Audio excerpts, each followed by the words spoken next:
ናስተልን ተመልካቾቻችን እንደምን ዋላችሁ እንደምን አመሻችሁ ከአንከር ሚዲያ ዝግጅት ክፍል ያክብሮ ሰላምታችን እናቀርባለን። በአርሲ የኢትዮጵያ ኦርቶዶክስ ተዋሕዶ ቤተክርስቲያን ምዕመናን ተከታዮች የሚገደሉት ቁጥር እየጨመረ መምጣቱን ዘግይተው የሚወጡ መረጃዎች ያመለክታሉ። እስካሁን ባለው መረጃ ከ37 በላይ የኢትዮጵያ ኦርቶዶክስ እምነት ተከታዮች መገደላቸውን ነው ያገኘነው መረጃ የሚያመለክተው። በመቶዎች የሚቆጠሩ አካባቢያቸውን ለቀው እንደተሰደዱም ተመልክቷል። የኢትዮጵያ ኦርቶዶክስ ተዋሕዶ ቤተክርስቲያን ቅዱስ ሲኖዶስ ስለ ጉዳዩ መረጃ ለማግኘት የተደረገውን ጥረት ምንም መረጃ የለም በሚል ምላሽ መስጠቱን ነው ለማወቅም የተቻለው። ጉዳዩን በተመለከተ ብፁዕ አቡነ ጴጥሮስ የኒውዮርክና አካባቢው ሀገረ ስብከት ሊቀ ጳጳስን መስመር ላይ አግኝቻለሁ። አባታችን እንደምን አመሹ እንደምን አሉ?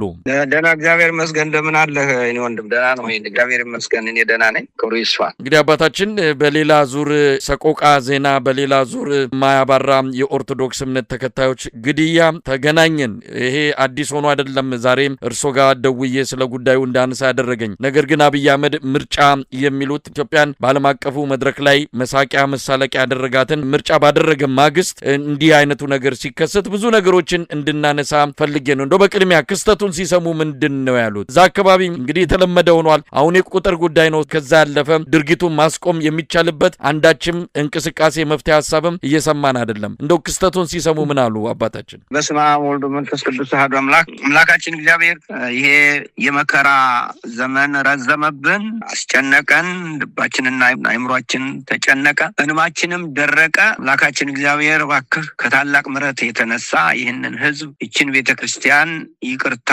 ታገኝ ዘንድ ምሕረትህ ይታወጅላት ዘንድ እንለምናለን። የሞቱትንም ነፍሳቸውን ማረው። እነሱ በሰማዕትነት ያለፉ ስለሆነ ነፍሳቸው የተማረ ነው። ቤተሰቦቻቸውንና የኢትዮጵያ ቤተክርስቲያንንም የሚያጽናና መልአክና መንፈስ ቅዱስ ላክልን። ክብርና ምስጋና ለተቀደሰው ስም ይሁን ዛሬም ዘወትርም ለዘላለሙ አሜን። በእንደዚህ አይነት ጊዜ ራሱ ቃላት ፈልጎ ማግኘት እንኳን አይቻልም። እውነት እንነጋገር አይቻልም። ይህን አይነት ሂደት የሚገልጽ ቃል ማግኘት በጣም ስለሚከብድ ይሄ ነው ብዬ ልናገር አልችልም። ለነገሩ መቼ ሞት ቁሞ ያውቃልና ነው በኢትዮጵያ ውስጥ ይሄው ላለፉት ስንት ዓመታት ሞት እኮ በቃ የኛ የህይወታችን ክፍል ሆነ። በመንገድ ላይ ሞት፣ በከተማ ሞት፣ በቤተክርስቲያን ሞት፣ በየትኛውም ቦታ ቢሆን ሞት ነው። በቃ መገደል። ሞት ስለ ደግሞ ሞትን ብሎ መሞት አይደል፣ መገደል ነው። ስለዚህ ይሄ የመከራ ጊዜ ስለሆነ ይህንን የመከራ ጊዜ እንዴት አድርገን ልንገልጸው እንችላለን? ቃላት ራሱ አናገኝለትም። አሁን አንተ የምርጫ የምን ብለኛል? በኢትዮጵያ ውስጥ አንድ አዲስ ነገር ይህን ቃል ልጠቀም ኢቨንት ከተደረገ ኦርቶዶክሳውያን መሞት አለባቸው። ይሄ ከመጀመሪያ ጀምሮ ላለፉት 8-9 ዓመታት ሊሆን ነው። አሁን ይህ አይነት ነገር ነው እየተከታተለ ያለው። ስለዚህ ኦርቶዶክሳውያንን በመግደል የሚረኩ ሰዎች አሉ ማለት ነው። ስለነዚያ ደግሞ ምንም ነገር አለማለቱ በራሱ ሆን ተብሎ የተደረገ ለመሆኑ ማረጋገጫ ሆኖ እናገኘዋለን። ስለዚህ የኔ ወንድም እንዲህ አይነት ነገር ልባችን፣ አይምሯችን፣ ሁለንተናችን ተሰብሯል። ዛሬ ስሰማ እስከ ግማሽ ቀን ድረስ የዚያን የኤርምያስን እንባ እያነበብኩ ሳነባ ነበር የዋልኩት። በመከራ ነበር የዋልኩት። መከራ ቃላት ሊገልጸው ከሚችለው በላይ ነው። ስለዚህ እንዴት አድርጌ ልገልጽልህ እችላለሁ? ይሄ ነገር ይሄ ነው ብዬ እንዴት አድርጌ ስም ልሰጥልህ እችላለሁ? 15 20 30 40 ሰው በአንድ ጊዜ ሞተ ሲባል እንዴት አድርገህ ልትገልጸው ትችላለህ? ያው መንግስት የሚባል ነገር ባለበት ሀገር ላይ እንዴት አድርገህ ልትገልጸው ትችላለህ? ቃላት የለን። ራሱ የምትገልጽበት ቃል እንኳን አታገኝም። በእንደዚህ አይነት ነገር የኔ ወንድም እንዴት አድርጌ ልገልጽልህ እችላለሁ? ምን ልልህ እችላለሁ? ሕፃናትን፣ አረጋውያንን፣ ሴቶችን በቢላዋ ከትክቶ የሚገደልበት አገር ላይ ምን ብዬ ልነግርህ እችላለሁ? ምን አይነት ቃል ላወጣልህ እችላለሁ? እንደው ይህን መናገሬ ራሱ አሁን ራሴን እየታዘብኩት ነው። ለማያቋርጥ ዓመት በየቀኑ በየደቂቃው ይሄ የሚደረግባት አገር ላይ እንዴት አድርገህ ልትገልጸው ትችላለህ? የመጨረሻ ርካሽ ሆኖ የተገኘው እኮ ሰው ነው። በኢትዮጵያ ሰውነት እኮ ነው የረከሰው። እንደዚህ የሚባልበት ነገር ከሆነ ይህን የሚያደርጉ ሰዎች ከሰውነት ተራ የወጡ ናቸው ማለት ነው። ሰው መሆን ምን ማለት እንደሆነ የማያውቁ ናቸው ማለት ነው። ስለዚህ እንዴት አድርጌ ልነግርህ እችላለሁ? ይሄን ወንድም ምን ብነግርህ አይምሮህና ልብህን ሊያረካ ይችላል? የለም፣ የምትገልጽበት ቃላት የለም። ነው አባታችን ይሄ ነገር ተደጋገመ አርሲ ላይ እንግዲህ በየቦታው የኢትዮጵያ ኦርቶዶክስ ተዋሕዶ ቤተክርስቲያን እምነት ተከታዮች ቤተክርስቲያን ይቃጠልባቸዋል ምዕመናን ባለፈውም ሰው አዲስ አበባ በነበሩ ጊዜ የኢትዮጵያ ኦርቶዶክስ ተዋሕዶ ቤተክርስቲያን ላይ አገዛዙ ዱላ ሰንዝሮ ያመጣውን መከራ ያመጣውን ማት እናስታውሳለን ብዙዎች ተገለዋል ብዙዎች ተፈናቅለዋል ከሀገር ተሰደዋል ያን ያደረገ አገዛዛውንም በስልጣን ላይ ያለ ምርጫ በሚል ደግሞ ቲያትር ሰራና የሰውን ትኩረት ለማስቀየስና ወደ ሌላ አቅጣጫ እንዲሆን ለማድረግ ደግሞ እንዲህ አይነት ግድያዎችን የሰላማዊ ሰዎች ግድያዎችን እንደ ተራ ክስተት እየሆነ የመጣበት ሁኔታ በተለይ አርሲ ላይ አላቆም አለ አላባራ አለ ምንድነው እዛ አካባቢ የተፈለገው ለምንድነው የአርሲ ምድር አኬልዳማ የሆነችው ለኦርቶዶክስ እምነት ተከታይ የደመሬት የሆነችው አርሲ ለምንድነው አርሲ ብቻ አይደለም አንተ የጠቅላላ በኦሮሚያ ክልል በሙሉ የተደረገ ነገር ነው ምንድነው የሚለው ነገር ያደረጉትን ሰዎች ነው እንትን የምንለው ነገር ግን ማህበረሰቡ ምን ማድረግ አለበት ህዝቡ ምን ማድረግ አለበት ለሚለውን ከጠየቀኝ ምንድነው የሚለውን እነሱ ናቸው እኮ የሚያውቁት እነሱ የሚፈልጉት ከዚያ ምድር ላይ ኦርቶዶክስ የሚባል ነገር በዚያ ምድር መኖር የለበትም ብለው ነው የሚያምኑት መኖር የለበትም ማጥዳት ነው የሚሉት ከኦርቶዶክስ ጽዳት ነው ኦርቶዶክስ ማጥዳት ነው የሚሉት እነሱ አሁን በሰሞኑ እኮ ደግሞ ያ ይሻሻላል ብለው በዚህ በህግ ወጥ ተሹመው የነበሩት እንደገና የተመለሱ ሰው ናቸው ከዚህ ሀደው የተመደቡት የዚያው ተወላጅ ተብለው እንትን ይላሉ እና እንዲያውም ቁጥር እየቀነሱ የሚናገሩ ሰው ሆኖ ተገኙ ማለት ነው ያ አካባቢ ጠቅላላ ከኦርቶዶክስ መጥዳት አለበት ተብሎ ተወስኗል አንድ በሁለተኛ ደረጃ የሰውን ሐሳብ ማስቀየር ምናምን የሚለው ነገር አይመስለኝም ይሄ አንድ ነገር ከተደረገ ኦርቶዶክሳውያን መገደል አለባቸው እንዲያውም እኔ የሚመስለኝ የአንድ ነገር የመመረቂያ ስነ ስርዓት አድርገዋቸዋል አንድ ነገር ካደረጉ ኦርቶዶክሳውያን ተገድለው በዚያ መመረቅ አለበት በኦርቶዶክሳውያን ደም መመረቅ አለበት እንደዚያ ነው እያየሁ ያለሁት እኔ እስካሁን ድረስ ተመልከተው በየትኛውም ቦታ ስትሄድ ለምሳሌ ባለስልጣኖች ውጭ በወጡ ጊዜ በዚያ አካባቢ ሰው ይገደላል የምርቃት ነው ማለት ነው ችግኝ ተተከለ በተባለ ጊዜ በዚያ አካባቢ ሰገደ ምርቃት ነው ስለዚህ በኢትዮጵያ አንድ አዲስ ኢቨንት ከተደረገ የኦርቶዶክሳውያን ደም በምርቃት መፍሰስ አለበት እንደዚያ ነው እያየን ያለ ነው ምን እናርግ ለምን እኔ እንደውም አንድ ጥሩ ነገር ተናግሯል አንድ ሰው ይሄ ምርጫ የተባለው ነገር እንዲገለን ሰርቲፊኬት ፈቅደን ሰጠን ብሏል አንድ ሰው ትክክል አባባል ነው እስካሁን ድረስ ያህል ቀን ገደሉ አሁን እንደገና ሌላ ግድያ እንትን እንዲሉ የመገደል ሰርቲፊኬት ሰጠን ነው ያለው አንድ ሰው እንደዚህ የተደረገውን ነገር አይው ባለፈው ጸሎት ምህላ ተደረገ ምርጫው በሰላም እንዲያልቅ ተባለ የምርጫው በሰላም ማለት በኦርቶዶክሳውያን ደም ተደመደመ ታያለህ ምርጫው ሲያልቅ በኦርቶዶክሳውያን ደም ተደመደመ ያውም እኮ ጸልየው ጸሎት አድርገው ምርጫው በሰላም ይልቅ ብለው የጸለዩት ሰዎች እንደገና ደማቸው ፈሶ የምርጫ መመረቂያ ያደረጓቸው ወገኖቻችን ታዲያ ምን ልትለው ትችላለህ ስለዚህ ምን እናርግ ለሚለው ነገር የመጀመሪያው ነገር ቢያንስ ሌላ ምንም ነገር ማድረግ ባንችል አትግደሉን ብለን መቆም አለብን በቃ መገደል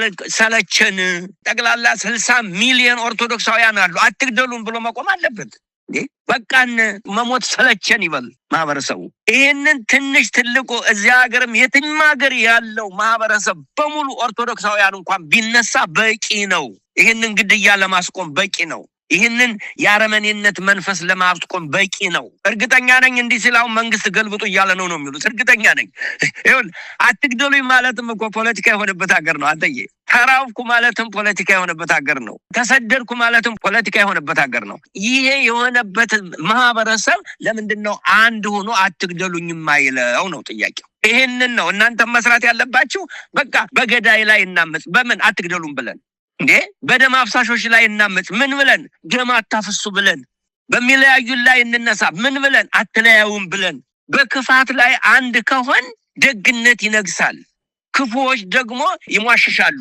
ይሄንን ነው የምናደርገው የኔ ወንድም አባታችን ወለጋ ላይ ይሄ ግድያ ሲበረክት በከፍተኛ ደረጃ ሰላማዊ ዜጎች በሚገደሉበት ወቅት ላይ ምን እናደርግ አትግደሉን አሉ ግድያው አልቆመም በመጨረሻም ሰው በዚህ ደረጃ ይሄንን ይደግፋሉ ብዬ አይደለም ሐሳቡን ያነሳውት ግን እዛ አካባቢ ያለው ማህበረሰብ መጨረሻ ያደረገው መሳሪያ ብረት አነሳ የሚጠብቀኝ ከሌለ ራሴን አድናለሁ አልሞት ባይ ተጋዳይ ነኝ ብሎ መሳሪያ ስላነሳ አሁን ወለጋ የሰላማዊ ዜጎች ግድያ በጣም ቀንሷል ብቻ ሳይሆን እየቆመ ነው ማለት እንችላለን ስለዚህ አርሲም ቢሆን የሚያድን ከሌለ የሚከላከል ከሌለ ራሱ መንግስት የሚባለው አካል ከዚህ ጀርባ ይሄ ነገር እንዲፈጸም እያደረገ ካለ ታዲያ ህብረተሰቡ ማንን ነው የሚጠብቀው ራሱን ለምን አይከላከልም የሚል ጥያቄ ይነሳል አባታችን ወንድም መስዋዕት አሁን ወደ እንትን ልታስገባኝ ነው እኔ እዛ ውስጥ አልገባለም ይሁን እኔ ነገርኩ እኮ አትግደሉኝ ማለት ራሱ በቂ ነው እኮ የምልህ። የክፉዎች ብርታት፣ የክፉዎች ኃይል የደጎች ዘምታ ነው፣ የደጎች ቸልተኝነት ነው ይላል። ስለዚህ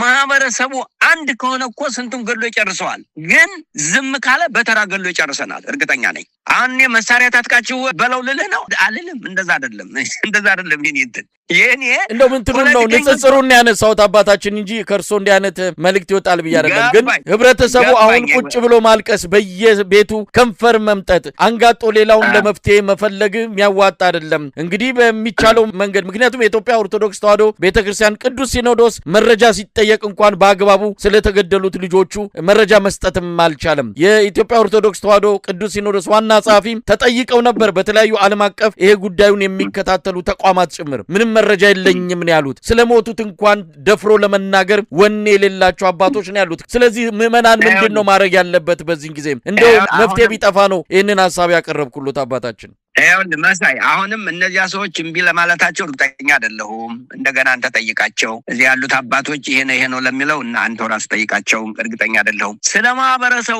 ህዝቡ ግን ምን አድርግ ለምትለኝ ነገር አሁንም እናገራለሁ። ባትግደሉ ተባበር፣ በሚለያዩ ላይ ተባበር፣ በሚገሉ ላይ ተባበር። ተባብረህ ነፃነትህን ራስህ በራስህ አውጅ። መጀመሪያ ከፍርሃት ነፃ ሁን። ከፍርሃት ነፃ ሁን ማለት አንድ ሆነ ተወያይና አፍጠህ ጠይቀው። አዲስ አበባ ላይ ያለው ማህበረሰብ ለምንድን ነው ፖለቲከኞችን የማይጠይቃቸው? ፍጥጥ አድርጎ በሰላማዊ መንገድ ለምን አይጠይቃቸው? ይህንን ማድረግ ማከለከለው ማን ጠይቆ ነፃ እንዲያወጣው ይፈልጋል? ስለዚህ ይሄ መሳሪያ ምናምን እሱን አንተ ንገራቸው በስነ ስርዓት ለሚሰሙ። እኔም ልህ ግን በገዳይነት፣ በአሳዳጅነት፣ በክፋትነት በተሰማሩ ሰዎች አንድ ሁነን ከተነሳን፣ አንድ ሁነን ከተባበርን ይሄ ነገር የማይቆምበት ምክንያት የለም ነው የምልህ። ወንድም እንደው አባታችን የተናጠል ክስተቶች የጋራ ወደሚሆን አንድ እንደምሲል እርሶ ባሉት ማዕቀፍ ውስጥ አትግደሉን ወደሚል ድምፅና ጩኸት እንዲቀየር ግን ይሄ የተናጠል ክስተቶችን በየጊዜው እያነሳን ወደ መፍትሄ መምጣት እንችላለን ወይ? ይሄው ያለፉት 8 ዓመታት አየነው እኮ በተናጠል እናለቅሳለን፣ ይለመዳል፣ ደግሞ ወቅት ጠብቆ ሌላ ይመጣል። እንዲህ የማያባራ አዙሪት ውስጥ ገብተን ሁሌ ማልቀስና ሌላውን አንጋጠን ለለውጥ የምንጠብቅበት ከዚህ አይነት ነገር ውስጥ መውጣት እንዴት እንችላለን? አሁንም እኔ የምናገረው ይሄንን አንድ ቃል ነው። ይኸውልህ አንተዬ፣ ማህበረሰቡ ፖለቲከኛውም፣ የሃይማኖት ሰውም፣ እውቀት ሰውም፣ አጠቃላይ ኢትዮጵያዊ የሆነ ሁሉ በሰላማዊ መንገድ አንድ ሆኖ እስከተነሳ ድረስ መለወጥ ይችላል። ማንኛውንም ነገር መለወጥ ይችላል። አሁን እኮ አንድነቱ እኮ ነው የጠፋው። አንድ መሆኑ እኮ ነው የጠፋው። ማህበረሰቡ አጠቃላይ ተበታትኖ ነው የሚጮኸው። ሁሉም ይንተከተካል። ነገር ግን ወደ አንድነትና ስትለው አይመጣም። ስለዚህ አሁን ጥሪ የማቀርበው ከላይ አንስቶ እስከታይ ድረስ ያለ በኢትዮጵያዊነት በተለይ ኦርቶዶክሳውያን አንድ ሆናችሁ ሁላችሁም አትግደሉም ብላችሁ ከተነሳችሁ ግድያን ማስቆም ትችላላችሁ። ግድያ ቆመ ማለት ምን ማለት እንደሆነ አንተው ራስህ ተርጉመው። ይህን በጋዜጠኝነት ተርጉመው። ግድያን መቆም ማለት ገዳይን አትግደለኝ ብሎ መከልከል ማለት ምን ማለት እንደሆነ አንተ ተርጉመው። ይኸውልህ አሳዳጅን አታሳደኝ ብሎ አንድ ሆኖ መቆም ምን ማለት እንደሆነ አንተ ተርጉም። እኔ ግን እምልህ ኢትዮጵያውያን ኦርቶዶክሳውያን በአንድ ልብ በአንድ ሀሳብ ሆነን እንቁምና ይህን ገዳይነት እንቃወም። 4 ነጥብ። ይህንን ነው እምልህ የኔ ወንድም። ስለዚህ እኔ መቼም ፖለቲካ ፓርቲ አደራጅቼ ታገሉ አልላችሁ። እኔ እምላችሁ ይህንን ቃል ነው። አሁን አንድ ላይ ሆናችሁ በህብረት ሆናችሁ በጸሎት በትጋት፣ እንዲያውም አሁን ይሄ የጾም ጊዜ ነው። በዚህ በጾም ጊዜ ሁሉም ሰው አንድ ሆኖ ቤተክርስቲያን ቆሞ ይህ ብሎ ቢነሳ አንድ ነገር ለውጥ ያመጣል ብዬ አስባለሁ። በመጨረሻ አባታችን በአሁን ሰዓት በሀዘን ላይ ላሉ፣ በስደት በሀገር ውስጥ መፈናቀል ውስጥ እንዲህ አይነት ችግር ገጥሟቸው ሜጃ ማረፊያ ያጡ ብዙ ኢትዮጵያውያን አሉ። በተለይ አርሲ ላይ እንደምንሰማው ከሆነ በመቶዎች የሚቆጠሩ ፈርተው ሸሽተው የት እንደገቡ እንኳን በውል በማይታወቅበት ሁኔታ ነው ያሉትና ለነሱ መልእክት አሉት? በእንደዚህ አይነት ጨለማ ጊዜ ውስጥ ላሉት አንደኛ የሞቱት በሰማዕትነት ስለሆነ የሞቱት በመንግስተ ሰማያት እግዚአብሔር ተቀብሏቸዋል። ከቅዱሳን ጋር ናቸው። እነሱ ሞቱ አንላቸውም። ወደ ህይወት ሄደዋል። ወደ ህይወት ነው የሄዱት። በሰማዕትነት ነው የሞቱት። እነሱ ለኛ ይጸልዩልናል እንጂ እኛ ለነሱ አንጸልይም። በመንግስተ ሰማያት ያረፉ ከሰማያታት ጋር አሁን የሚዘምሩ ናቸው እነሱ። ስለዚህ እነሱን በረከታቸው ይድረሰን እንላለን። ያሉት ደግሞ የነሱ በረከት ይድረሳቸው። አንድ ቀን ይነጋል። አይዟችሁ፣ እግዚአብሔር ይህንን ሁሉ ይቆጥራል። እነ ዲዮቅልጥያኖስ እነ ሄሮድስ አልቀጠሉም። ህፃናት ያስገደሉት እነ ሄሮድስም ራሳቸው አብደው ነው የሞቱት። በየትኛውም ጊዜ ምዕመናንን የጨፈጨፉ የገደሉ በሰላም የኖሩበት ጊዜ የለም። ያልፋል። ቤተክርስቲያን በጉዳንጉድ ውስጥ በተራራ ውስጥ ሆና አልፋለች። አሁንም ያልፋል። አልፏል ብዙ ነገር። ስለዚህ ይሄም ስለሚያልፍ በጸሎት ሆናችሁ አንድ ሆናችሁ ቁሙ። በእግዚአብሔር ፊት ጸሎት አድርጉ። እግዚአብሔር ከእናንተ ጋር ይሆናል። ያልፋል። አይዟችሁ። እኛም እንጸልያለን። የእግዚአብሔር ጸጋ የእግዚአብሔር በረከት አይለያችሁ። የቅዱሳን ረድኤት በረከት ጸሎት አይለያችሁ። እኛም እንጸልያለን። ይህን ስል አይሰማኝም እያልኩ አይደለም። አሁን ውስጤ እየተኮማተረ ነው ይሄንን የምናገረው። እንጸልያለን። እግዚአብሔር ከእናንተ ጋር ይሁን። ይሄ ጊዜ ደግሞ ያልፋል። በጸሎት በርቱ። እግዚአብሔር ጸጋውና በረከቱን ኃይሉን ይስጣችሁ እላለሁ። በጣም ነው ማመሰግን አባታችን አቡነ ጴጥሮስ የኒውዮርክና አካባቢው ሀገረ ስብከት ሊቀ ጳጳስ። በእውነቱ በአጭር ጊዜ ጥያቄ ነው ፈቃደኛ ሆነው ይህንን መልእክት ያስተላለፉት። በአንከር ሚዲያ ታዳሚዎች ስም ከልብ አመሰግናለሁ። እሺ እኔም አመሰግናለሁ። እግዚአብሔር ይስጥ